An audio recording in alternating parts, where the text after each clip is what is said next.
What's up, y'all? My name is Shane. I'm a producer here at 5 News. I know, don't let that throw you off, but there's some things I've been wanting to talk to you guys about. It's about the music scene. Come on. The music scene, you ask? Yes, the music scene. That's because it's not getting the recognition and respect it deserves. That's right, I said it. How do I know? Because I've been playing music for over 30 years and I know how much talent there is in this state. In fact, did you know there are over 30 famous musicians that come from Arkansas? From Ronnie Hawkins and Charlie Rich to Conway Twitty and Black Oak, Arkansas, the natural state has a rich history of great artists. So I thought it'd be a good idea to document the music scene in our area. Actually, I'm not the only one that thinks it's important. You see this cat? His name is Joel. He's our chief photog, and he, like myself, is a fellow musician and has been covering the news in your area well over 20 years. This guy, he knows people. And that's why I want you to join us as we shine the spotlight on what we like to call Five Country. Tonight, we shine the spotlight on Jed Clampit.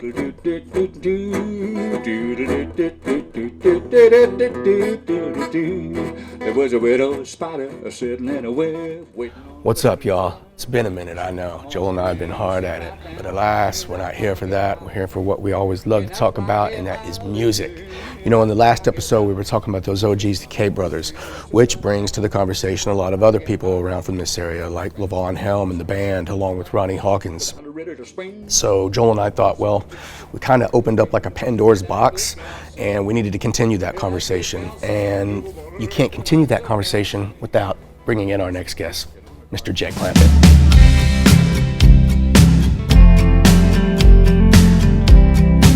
Let's start where we always start. Jed was actually born in Monticello, Arkansas. He picked up the guitar when he was 12, which, by the way, he bought using the money he saved from mowing yards.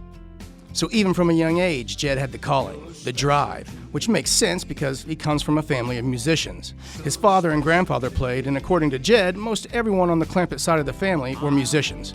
And of course, I asked one of the questions I always ask, which I don't know why I asked because the answer has always been the same, which is, what got you into music? Well, it's just there. It's in me. It's just a drive. My dad was a musician, and his dad was a musician. My grandpa played fiddle, my dad played guitar and mandolin, but my family on the Clampit side is all musicians, you know, truck drivers and stuff. They drive truck because it doesn't interfere with your playing. Yeah, it was just a calling. My brother Bill said, you know, it's not a choice, it's a calling. It's just something inside you that drives you to do it. And my passion is stronger than ever. Jed formed his first band when he was in 9th grade. They were called the Keytones. They decided to enter a talent show. And wouldn't you know it? We entered the high school talent show as the Keytones. And I thought we played an instrumental song that I had written. And anyway, so I'm sitting there waiting on theirs, and they did 3rd place, 2nd place, 1st place, and I'm like, nothing. I'm like, I thought we did pretty good. And so I was getting all depressed, and they said, and the grand prize winner, like, there's a grand prize? Was us. It's like, you never know. What'd that do for you? It gave me endorsement. It's like, okay, we did it. And it's not just up here, it's here for everybody else too. And it was a great shot in the arm to somebody go, these guys did good. And of course, playing just gets me off like a rocket. I mean, it's just my favorite thing to do. Indeed, sir. I completely understand. He went to college out of high school to Arkansas A&M there in Monticello, but that was very short-lived. Because one Thursday night, he got a phone call from a band called Willie D and the Wild Childs. They needed a guitarist and were playing a circuit around Arkansas, Louisiana, and Mississippi. It was time to make a decision, college or music. And I said, just a second. I said, Dad. I told him what was going on. He said, what you want to do? I said, come get me. An hour later, they were there and I was gone. And that was that for him. He was making $150 a week on that gig. Don't laugh. I know people today that don't make a dime, and it's 2024. $150 a week in 1966? Awesome. From there, well, 2 years later, in 1968, apparently he decided that the military would be a good change of pace, so that's the route he went. He joined the Air Force and spent over 3 years there. And he said he even considered going another round, but said as his time got closer to ending, he had started playing more music again, and well, yeah, it was time to move on again. At this time, he was living in Albuquerque, New Mexico, and had hooked up with another group of musicians, a group by the name of David, the artist, of course, being David Nunes. And Jed said he spent time with him being mentored by Nunes. And it was during that time that Jed said things really started making sense to him. He showed me a little exercise to do. Yeah, he mentored me. We were driving along one day and I said, David, how do you sing like that, man? You sing ill, and it just comes out, it's like honey. He said, Jed, I say, you got a nice voice, you got no soul. Okay. And he said, I'll show you something and you'll be fine. And then he showed me this scale. Da, da, da, da, da, da. He said, do this and do it this way. And anyway, there's 5 of them because there's only 5 chords on the guitar. Anyway, but each one of them has this little blueprint thing. And they all match up together, and I learned those, and voila, magic. It happens every time. I know what I'm doing now. So he stayed with Nunes and that group playing on the road for quite some time, when in late 1973, the group had found themselves in Texarkana without a couple of their members because they had decided to leave the band. Jed says that's when his bass player said he knew some musicians in Fayetteville. So they came to Fayetteville, and Jed said that within 15 minutes of being in the city, they had a new drummer. That drummer had a studio, and that's where Jed lived for the first couple of months being here. And as 1974 rolled in, Jed realized he had found a hidden gem. Fayetteville in 1974 was the most calm, laid-back, coolest place I had ever been. I'm like, wow. Because Albuquerque's like 200,000 people, you know? Yeah. And I just fell in love with it. Fayetteville in northwest Arkansas has been great to me. I mean, everybody's just, you know, enabled me to not have a real job, you know, and people are so kind to me. I have, you know, it's very humbling. It's my favorite place on the planet. It's my hometown. It has enabled me to do what I do and become who I am. People were kind enough, they didn't throw stuff at me, you know, and it's just been a great place, and I didn't intend on staying. I just, you know, just turned out that way. I guess the rest is history, as they say. Look, our game, brother. You know what I'm saying? Thank you for staying, because ever since you've decided to stay, you've made the music scene and the people in it better. I mean, since you've been here, we've had 50 years of great music and building and collaboration in Northwest Arkansas. In fact, every artist that Joel and I talk to is all about collaboration. Jed's no different. He's all about collaboration, getting together with other musicians and helping build a new and fresh music scene here in Northwest Arkansas. Northwest Arkansas is just a great place to be a musician because we have so many wonderful musicians up here. Well, we got the Cape Brothers, which I had met in Texarkana before I ever came up here. And then we got Isaiah Walford and Jesse Dean and all these young guys that are just real wonderful people and great players. You know, that's what I like, you know. Everybody's got a good attitude. Everybody wants to share the love, so to speak, you know, and jam together, because there's something about playing with other musicians. There's a language and stuff that gets in there too. Guitar players like to do what we call cutting heads.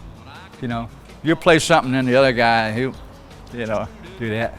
And it just makes you play good. It makes you have to think about stuff and come up with something new. But everybody gets better. Clam on playing on the drums. Is that what you like about the music scene here? Besides the talented musicians, is that there's a, I guess, sort of a camaraderie with each other? Oh yeah. It's you can't see it, but it's a strong bond, and people exchange energy. And when you get 4 or 5 people merging their energy into one common thought, it's a very powerful thing. And the music shows it. That's when the groove gets good, and it's as much fun as you can have in public with your clothes on. Jed's a huge influence on me. I mean, without Jed, I wouldn't have known this.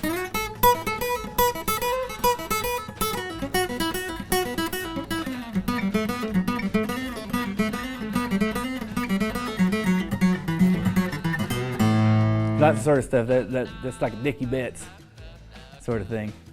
Jed taught me that for sure. Oh yeah. So who were some of Jed's influences? Well, his early influences include, of course, his dad, but also Chuck Berry, Motown, soul music, like the great Sam Cooke. And we can't forget the man he spent several years with being mentored by, David Nunes. Now let's talk about accomplishments, moments in his career in the music industry that were stellar moments as he sees it. He speaks highly of a cat by the name of Chuck Mangione. Mangione was a trumpet player. And for Jed, that is one of the greatest accomplishments, playing with and running sound for Mangione. I was playing in Silverthorne, Colorado at the old Dillon Inn, and I just finished my set and looked up, and my friend Gary Muxworthy, who owned a club in Steamboat, was there, and I went, Mux, we were just finished. He said, are you done? I went, yeah, we just finished up. He said, oh man, Chuck wanted to jam. And he stepped aside, and Chuck Mangione was standing behind him. He's from Rochester as well. They knew each other from high school.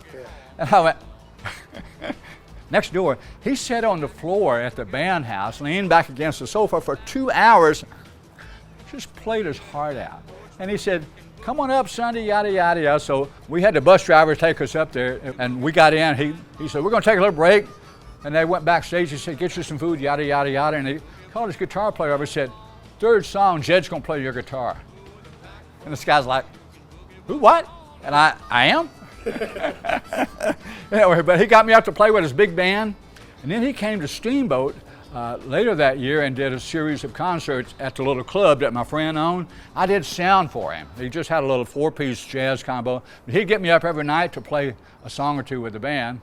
And he offered me a job doing sound for him. He said, man, would you like to go on the road and do sound for me? I went, oh, I'd love to, but I got a gig. Right. But he was a class act, man. This guy was just, he was just class all the way. And He also spoke highly of a man by the name of Willie Nelson, that he got to spend some quality time with the country superstar back in 2004 in Hot Springs.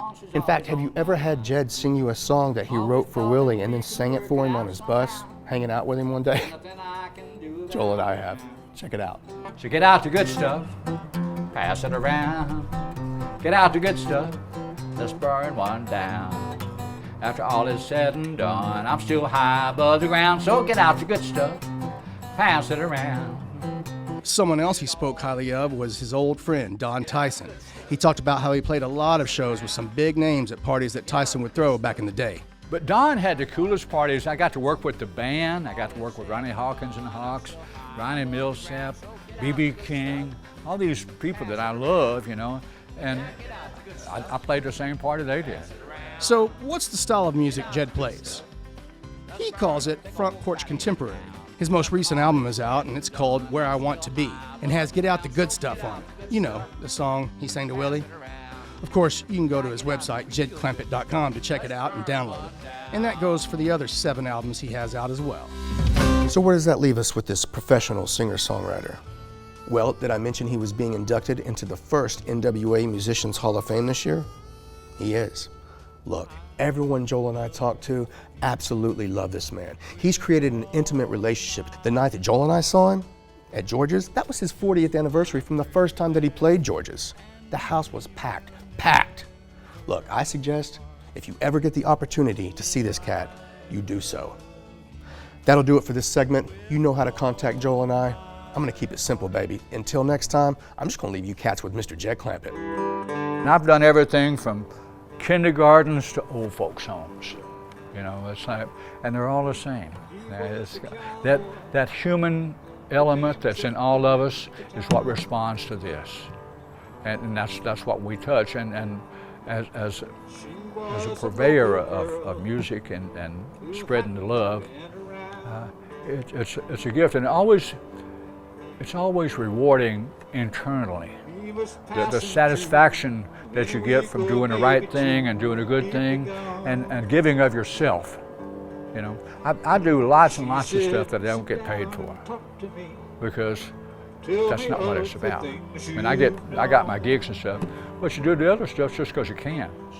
And you can't get it. If anybody owned me, nobody will be able to get anywhere close to me. And I don't think so. You get a certain amount of recognition because of your accomplishments, because you put in the time and energy necessary. But, I'm grateful, I'm humble, because what I have is a gift. And it's not of my doing, it's of a greater power. And I'm just happy that they picked me. I was like, because I don't know, I don't know how to do anything else. I was just thinking about writing you a letter, let you know what's going on. There hasn't been much work and I've lost a little weight, but I'm gonna keep on keeping on. Met a lot of really nice people, there's still quite a few of them left around. I'm not getting very rich, but I'm getting real happy, so I'm writing every word of this down. And when I'm through, I'm sending it to you in a very, very special song. It might make a day just a little bit brighter, and you might want to sing along. Singing 9999, 9999, 9999, 9999. The ones I love, they miss me, you know I miss them too. But I play a guitar in a traveling band, 'cause that's what I wanted to do. Though this song, it may sound sad, it's not really sad at all.